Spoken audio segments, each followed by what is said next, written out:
Views lang. Ayan. Oh, nandito na sila Monchit sa kila nanay. Si Rex. Si Monchit. Eto, tapos si Rex, alam mo? Ang dilim mo dyan. Doon ka sa may, doon ka sa may kabila. O, at least naiilawang ka, Rex. Para makita ka ng mga anak mo pagdating mo. Pagdating mo. O, yan, kita mo na. Kitang-kita ka dyan. O, Mix. O. Daddy mo, Mix. Taba-taba ng daddy mo. Grabe talaga daddy mo. Kaya lang, hindi man lamang ako dinala ng kahit konting sabaw ng bulalaw. Wala man lang masalubong sa pinaghahanap pa ako ng baseball cap daw. Wala ka. Kala ko wala. Oo, pagdating ni Osang dito, papadalang ko ng baseball cap.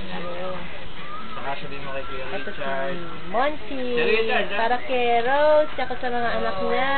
Oh. Daddy nyo, Marie. Bawal to sa akin, no? Bawal. Ayan. Daddy mo, makulit pa rin hanggang ngayon, Mig. Ayan. Binigay ko na sa kanila lahat yung mga padala nyo. Yung padala na lang niya, wala. Padala mo na ng damli. Hindi, yung padala mo. Padala ko pala. Oo nga, pagdating nga ni Rose dito. Nagbablog daw si Ate Noy sa August 2. Sa August 2. Sa Dusit. Parking lot. Okay.